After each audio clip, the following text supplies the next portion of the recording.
UAP are airborne objects that, when encountered, cannot be immediately identified. With regard to the importance of transparency, the Department is fully committed to the principle of openness and accountability to the American people.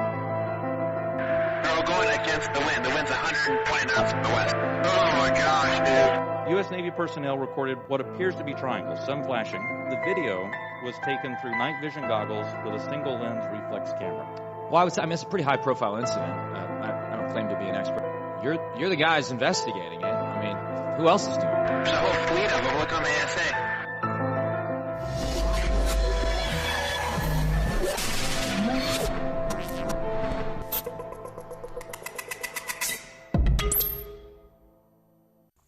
Good evening, ladies and gentlemen, and welcome to UFO We Want to Know. This is April 6, 2024, so we're moving right along. Before I begin the show, as I always do, this is dedicated to those who have been ridiculed, made fun of, and dragged to the media for the last 76 plus years. I have a really good show for you, and so I want to get started with it because I got a lot of information, so we can put the first photo up. And ladies and gentlemen, in modern day, we had presidents such as Franklin D. Roosevelt, Harry S. Truman, Dwight D. Eisenhower, Jimmy Carter, and Ronald Reagan. These are just modern day presidents that had something to do with UFOs or ufology. Whether they had talked about it or even had documentation that shows that they had a sighting. However, I want to talk about the first president we ever had. But the next photo. During the time of these modern day presidents, we had a very, very scary time. The media didn't do a very good job. And a lot of people never knew we had flying saucers over the Capitol, as you can see here from this old photo here. But nevertheless, it did happen. Next photo. Now, the Air Force, and I'm not going to bash the Air Force officers, spokespersons, they had to say and do what they were told. I know, being in the military myself, when I was told to do something, you just did it. It's an autocratic type system. But they came out with all types of excuses. Next photo. And they had a lot of things to blame it on, such as weather. Whatever their excuses were, they were told to say what they said. And it didn't make for good communications with the American people at the time. Next photo. But this is the gentleman we really want to talk about. And he's my favorite president, not only because he was the first president, but he was also a general. Served in the military, the Army. And what we're going to be talking about in particular is the campaign here, and at the time, this was 1777 to 1778, and for me, it's a nice feeling because at that time, we're talking about Valley Forge. He served in 1777. I served in the Army starting in 1977, so we're talking a 200-year difference here, so that's a little nostalgia for me. George Washington essentially went through a tremendous ordeal here at Valley Forge. He was in control of the United States Army at the time. We called it the Continental Army. Next photo. And as he was going through, he would inspect his troops. Not liking what he was seeing, of course, was a very traumatic experience for him, I'm sure. Next photo. George Washington was appointed commander of the Continental Army in 1775. Despite having little experience in commanding large military forces, his leadership and fortitude held the American military together long enough to secure a victory at Yorktown and independence for his new nation in 1781. Next photo.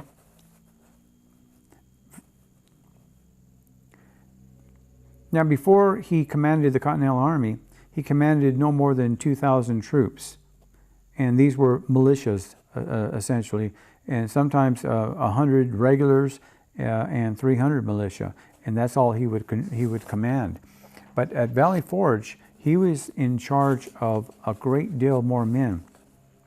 12,000 in the month of December and 20,000 in late spring. That just goes to show you the difference of his command structure there. Next photo. As you can see from these paintings here,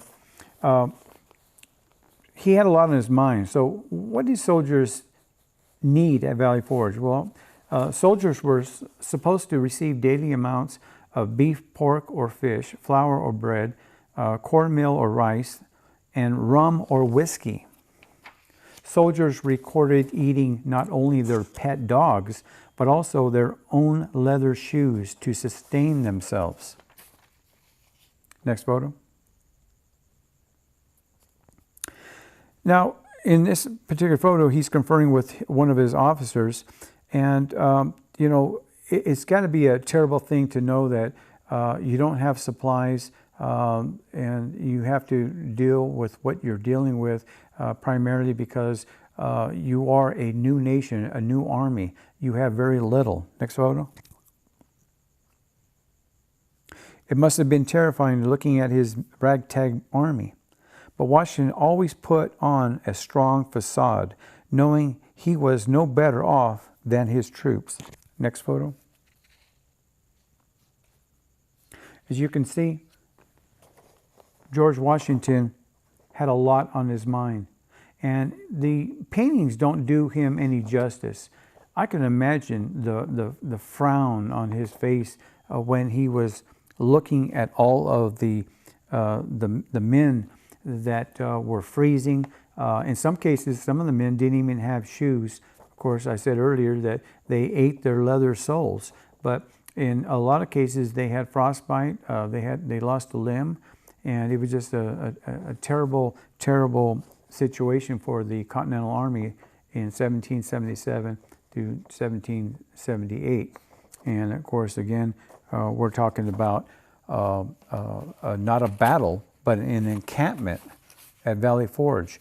Now remember, Valley Forge was not a battle, it was an encampment, waiting out the winter so they could regroup. And it was a time of extreme cold.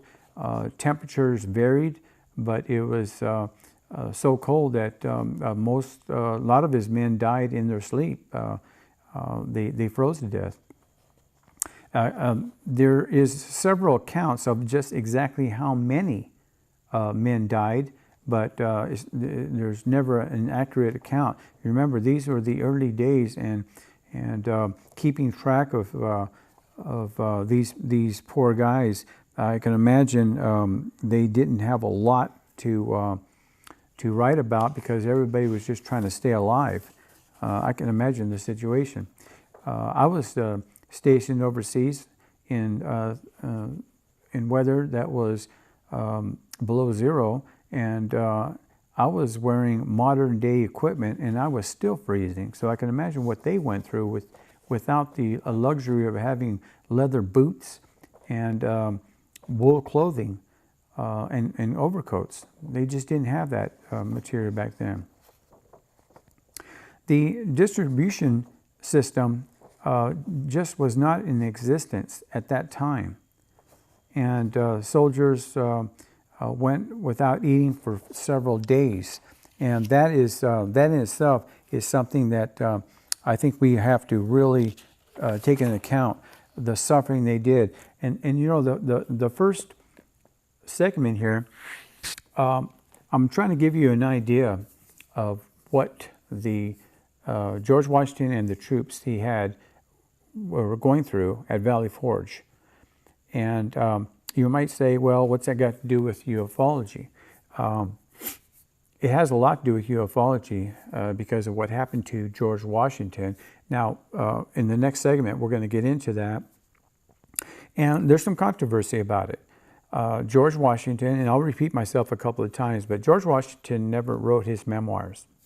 He kept a diary. And here's the so important part of this whole thing. His diary was in his own handwriting. And we know it was in his handwriting because we have a lot of letters signed by George Washington. Whether or not you want to believe some of the things written in his diaries, it's up to you. You were given a brain to think, to make your own decisions, and I'm going to let you do that. But here's the really, really important part. You never hear about George Washington and his visions. Okay? There's a great deal of information for you to see on the internet. It talks about his visions. But if you look, the bulk of them, I'd say 95% of it, they talk about just his vision and what he saw.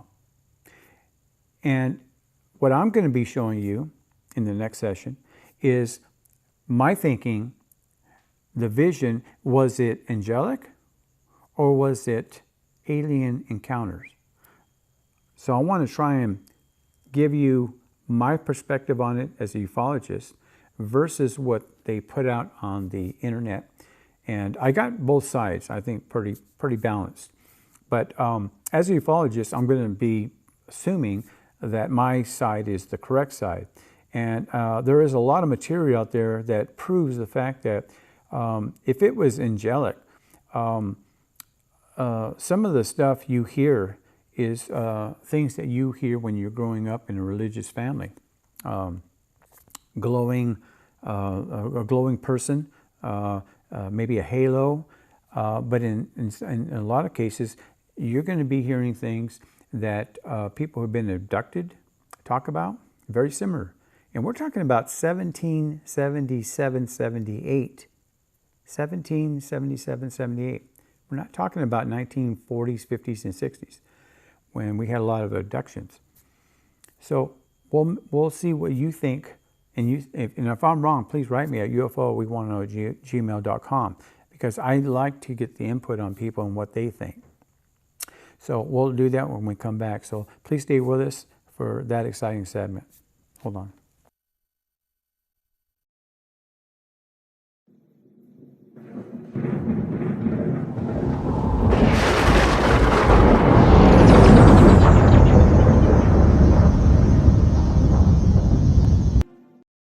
Hi, I'm Joseph, the host and creator of UFO We Want to Know. Tune in every Saturday evening on KPVM Pahrump Channel 25.1 from 7 p.m. You'll see never-before-viewed videos and photos taken by myself, all over the world. Thank you for watching. UFO, we want to know, and remember, yes, they are out there. We're back. Thank you for staying with us. Let's go down with the first photo so we can start this account of what happened to George Washington. Now, in the accounts, Washington found solace in isolated prayer. As you can see from this painting here, shows George Washington kneeling and doing his own prayer alongside his horse. Next photo. So what happened in 1777, 78? They gave him undaunting courage to carry on with a very, very scary time. Not only his life, but the life of a young republic, democracy, whatever you want to call it. What gave him that courage? Next photo. In his vision, George Washington was shown what the United States was going to look like in the near future. Accounts say he saw visions of what America would look like in the unforeseen future. Next photo. As he went through his visions, the country started to grow. Cities starting to pop up. Little raindrops would hit like a map, and all of a sudden these cities would pop up. Next photo. And he would see that we would have cities from one ocean to the other. Now, back in 1777, you wouldn't think that would be possible. Look how big the United States would be compared to, look at Washington, D.C. to the right, the eastern seaboard. That was the United States. and this is what it would become. And of course, we have a lot more cities than that, but he was given a kind of vision of what it would look like. And I think that is so important to point out to people that he actually saw the United States grow before his very eyes. Next photo. Now, as George Washington, as I said, would pray, I asked the question, was it a alien encounter instead of an angelic encounter?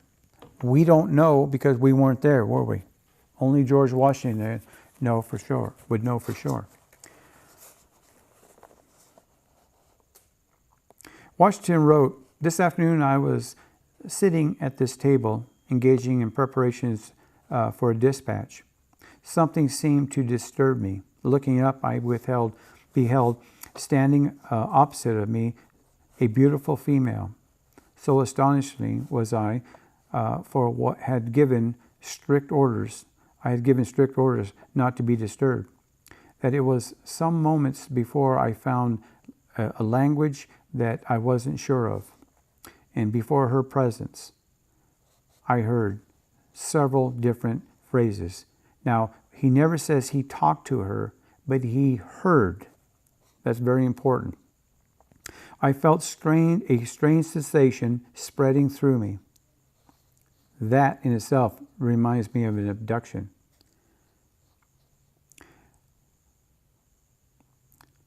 Once more, as I listened to her address, I couldn't speak. My tongue had become useless, and I thought I became paralyzed. These are all little phrases that I've taken out of dispatches that he had written. And it's got to be said that a lot of people don't believe in a lot of this, but I tend to. A British historian named Burke claimed to have a daybook dictated by General Washington to his secretary. There are several pages referring to green-skinned Indians or greenskins. Handwriting experts verified the handwriting is that of Lieutenant Johnson, who did serve General Washington as his aide while in Valley Forge. So there's a lot of different documents that prove that what this gentleman was saying was true. Next photo. Since there was never any witnesses other than General Washington himself, these stories will remain a historic mystery. And again, as I always tell people, you have a brain, you can think the way you want to think, whether or not it's true or not. Now, in this photo here, you see General Washington or President George Washington at the White House. And Washington, it's a scene in the White House. He wasn't actually at the White House, but it's a scene there. And he became a third-degree Master Mason in 1753 in his hometown of Fredericksburg, Virginia. Next photo.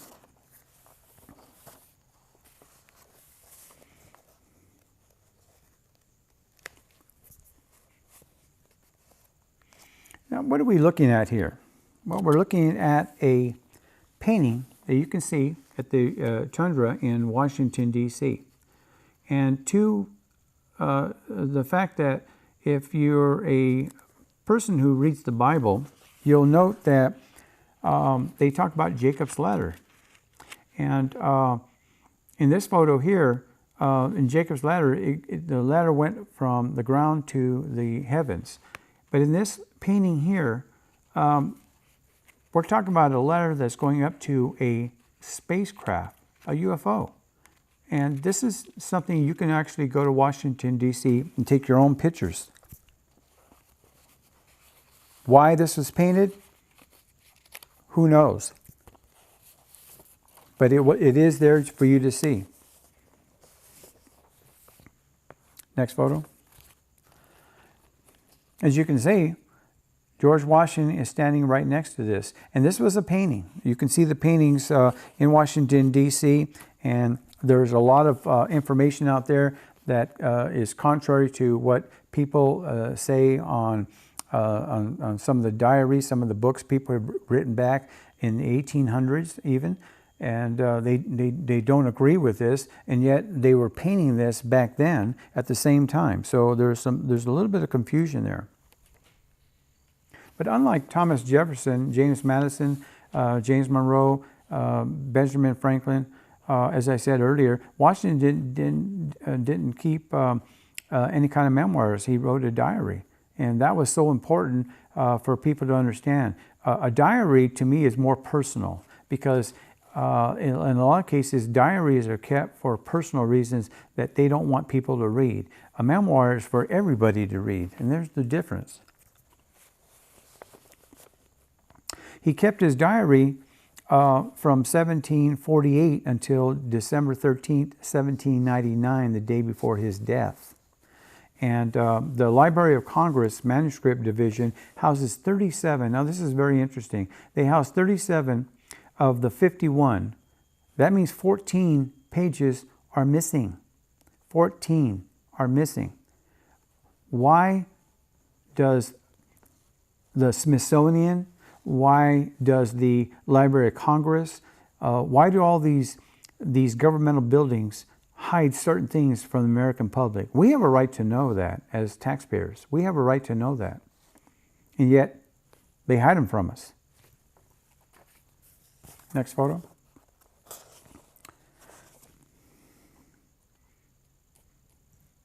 Here's an interesting little tidbit about George Washington.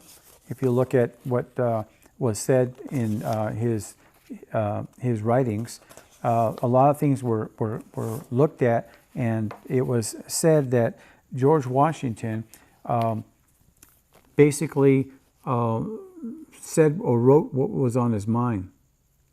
And here, this is the 1866 painting of that object above his left shoulder there, and I think it tells a very formidable story.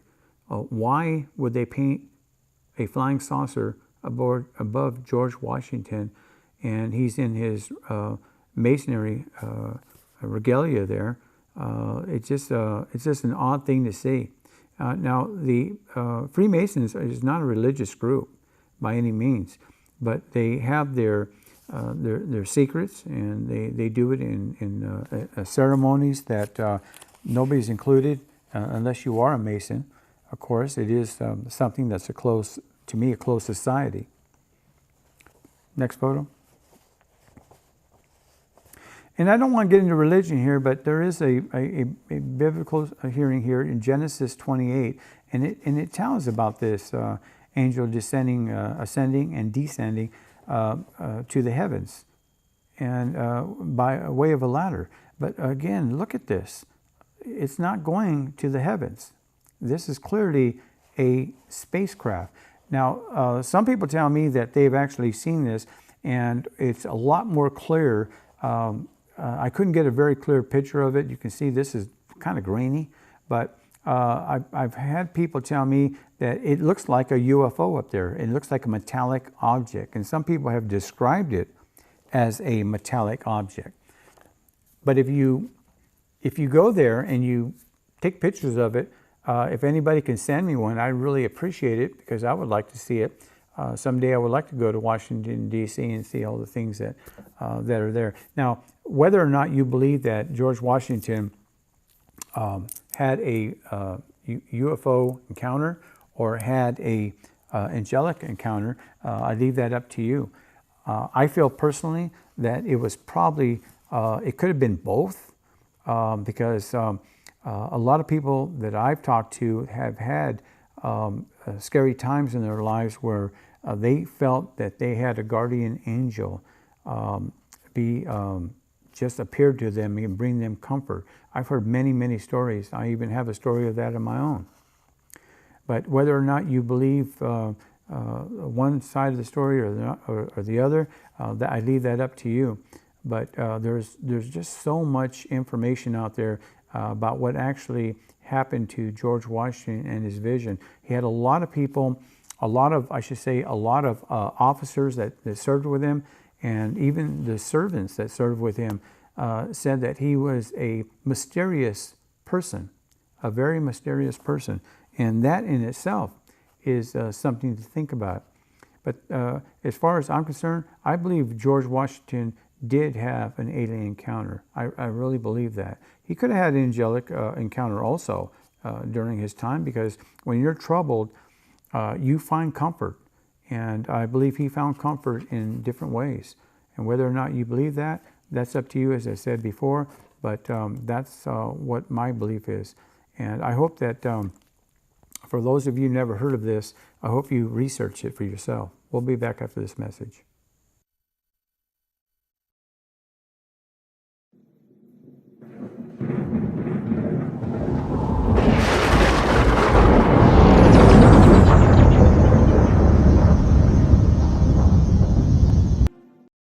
Hi, I'm Joseph, the host and creator of UFO We Want to Know.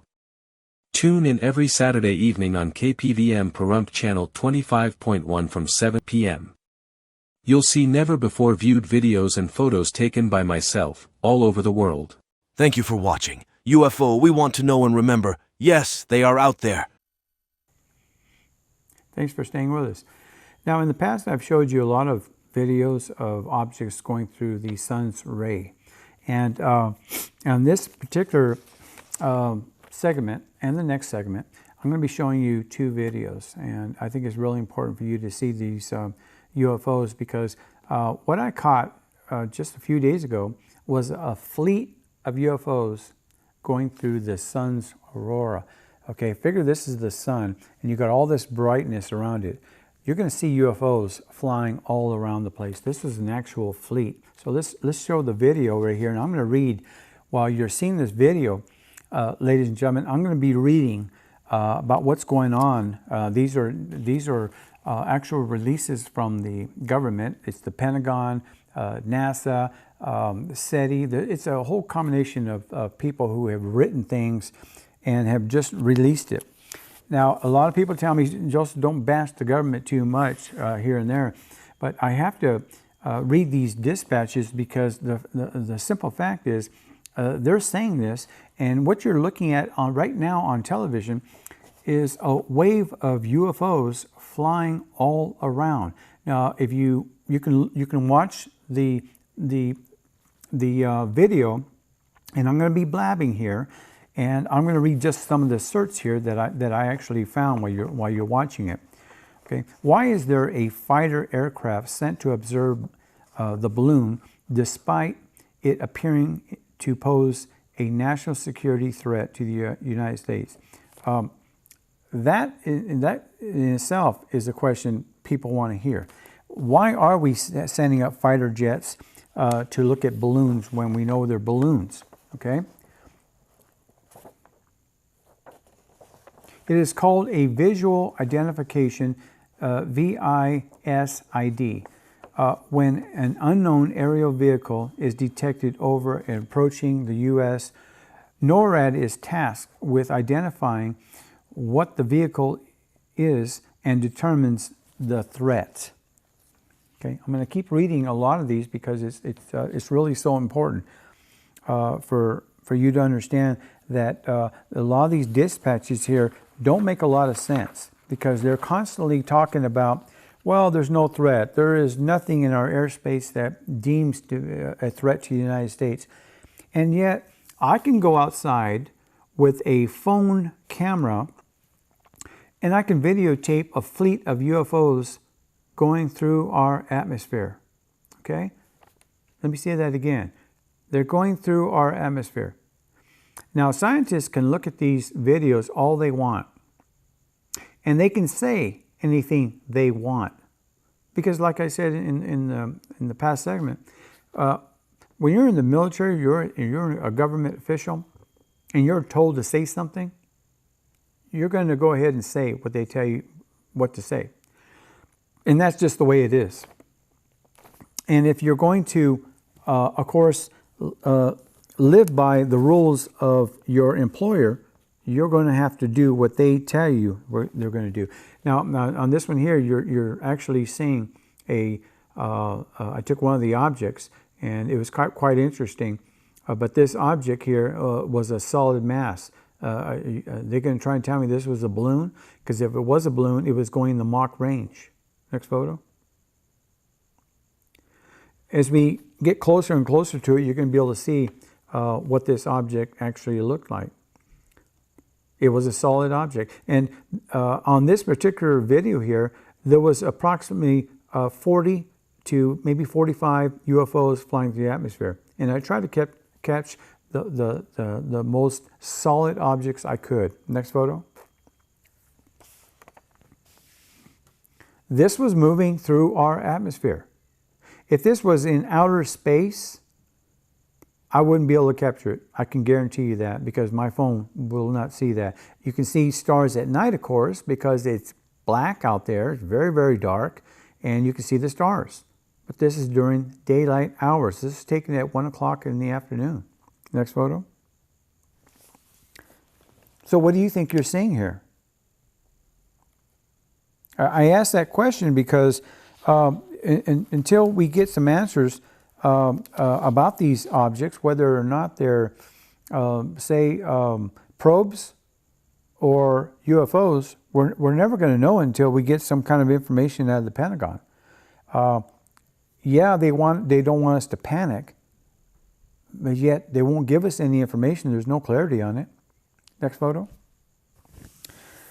So I have to say that if the government feels they have to hide information from us for whatever reason, they're going to continue on doing that. Next photo. And this is the second UFO I caught in that video. I wanted to show you I look for the most solid object when I do it, because I think that if I show you, and as you can see my writing down there at 28 seconds, I caught this at its optimal amount of visual, so I can take some pictures of it, and that's exactly what I did here. I didn't mean to put 28 seconds down there, just my own notes, but anyway, this is what I had caught. Next photo.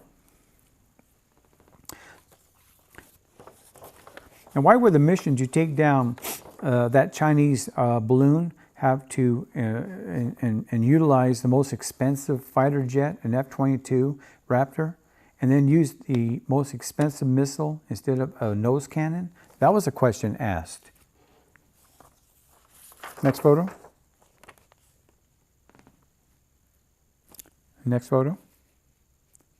We get closer. I want you to see what this object looked like from our perspective here.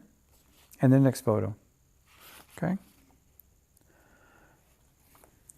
More certs here that I read.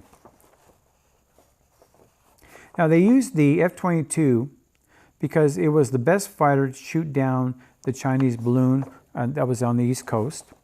And of course it was a spy balloon. We make no bones about it. The communist Chinese had the nerve to send over a humongous balloon with raptors on it, and we're trying to listen in on our bases and everything else that we had in the flight path of that particular balloon.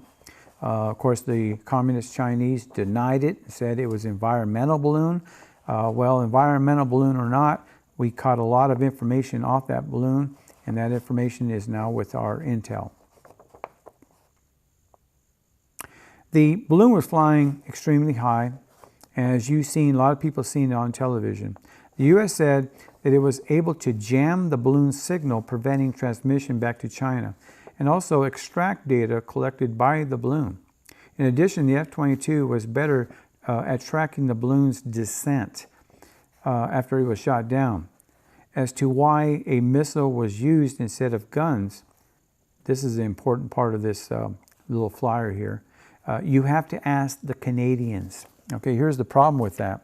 Canada is part of NORAD, and NORAD has the task of taking care of, next photo, taking care of not only the United States, but Canada, okay? The three objects that were shot down, one of them was over the Yukon. And this is the one that this particular message was written for.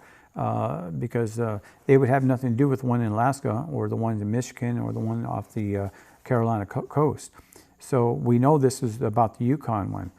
And why would we ask the Canadians? They gave us the okay to use the F-22 Raptor to take that object down. And on the next segment, I'm going to be talking about those 3 objects that were taken down. And I think you're going to find that real interesting because of what was said about those 3 objects. But getting back to the one in Yukon, no, I'm not going to ask the Canadians why we used an A-9 missile, a Sidewinder missile, to take down that balloon or that object or that UFO or whatever it is. It is the United States, that was our fighter aircraft that took it down. Our generals on this side tell the fighter pilot what to use. Why they would not use the cannon, again, I don't know. Now, on the one that was off the Carolina coast, the spy balloon, they used a missile to take that balloon down. I've said this before in a previous video. I think if they would have aimed their cannon high and then come down with a small burst, I think they could have deflated it and they could have had a better controlled crash landing of that balloon into the ocean. Instead, they used the missile to obliterate the balloon itself. And with the trestles that were on that balloon, I think they may have lost a lot of intel on how it was constructed. And I'm sure we have some very smart people, okay, and I'm sure that they reconstructed it. But I think they could have done a lot better job than what they did there. And I blame that on the military prowess of, oh, we can blow anything out of the sky. Okay, we know that. We have the best military in the world. We have the finest weaponry in the world. We know you can do that. You don't have to prove it to anybody. But get the intel. That's the most important part. This is the last photo, I believe, coming up. And for me to be able to capture all of these UFOs in a mass wave, it's extraordinary. We got one more photo, I believe. And ladies and gentlemen, these are objects. These are UFOs. They're in our atmosphere. How can I capture all these objects? And they keep releasing these statements that there's nothing there. Now, our scientists are going to have to come out sooner or later, and they're going to have to start saying things a little bit more clearer to us. Because if they expect taxpayers to idly sit by and watch us use expensive weapons to shoot down weather balloons or spy balloons, when we can we can have a cheaper way of doing it, I think that's so important. And I hate to keep bashing them, but they keep putting out these flyers, and so when as they keep putting them out, I'm going to keep answering to them. I need to know for myself why they would do that. Being in the military myself, I've seen a lot of wasteful spending, and it's ridiculous. But the taxpayers have a right to know that if there are objects in the sky, what's the risk to the everyday average American? We'll be back after this message.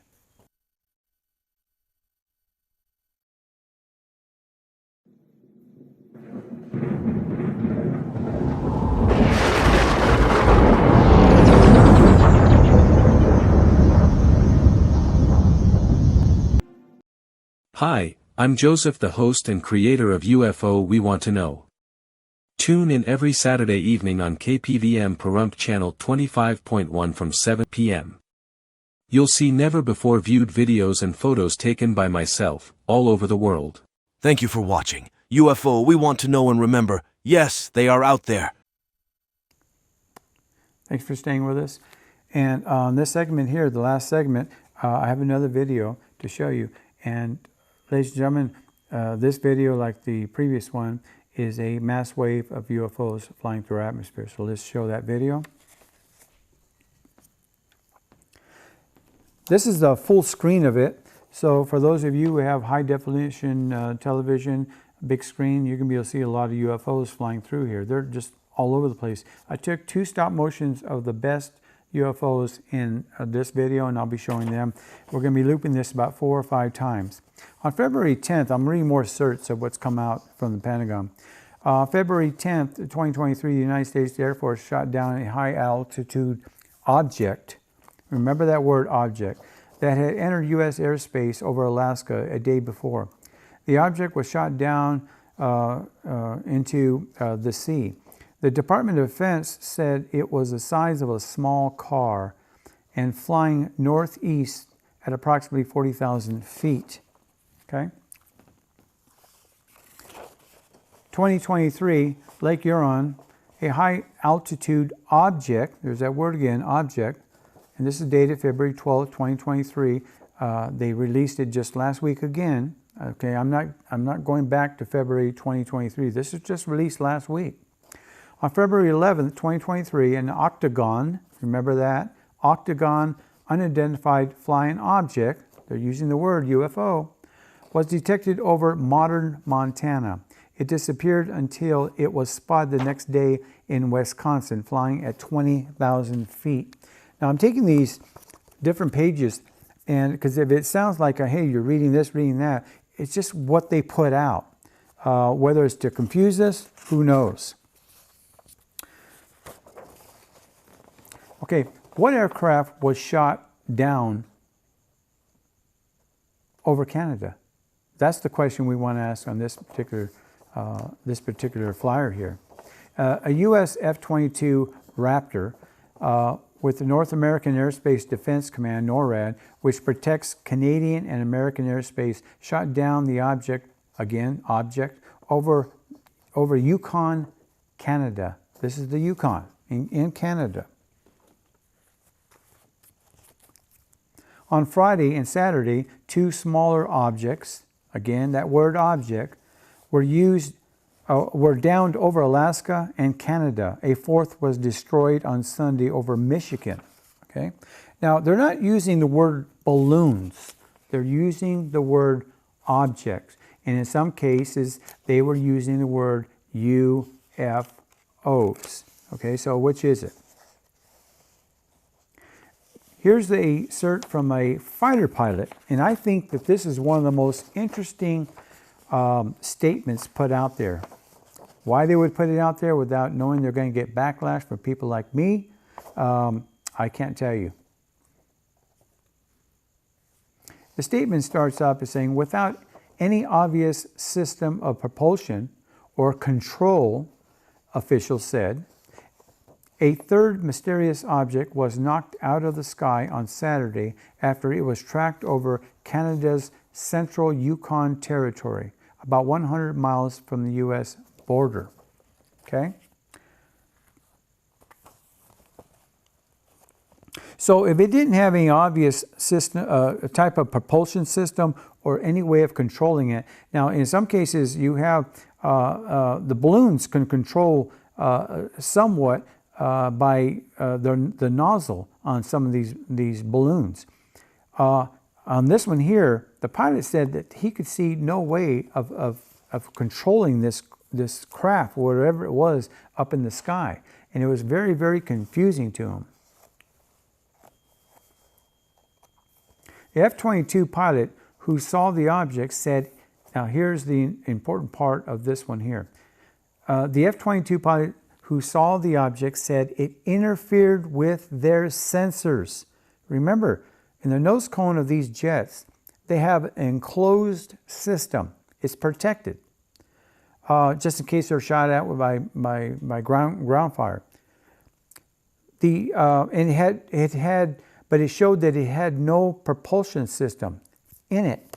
So if it was a balloon, how is a balloon going to interfere with their software system, their sensors? Does that make sense to anybody? Next photo. And the next photo. Does it make sense to anybody out there, or is it just me? Am I going crazy trying to overthink this? Next photo. So I took a picture of this one here, primarily because it was a dark shadow UFO, but it was coming through. This was just entering the sun's rays. You can see to the left of it's giving off a little brightness there. Next photo.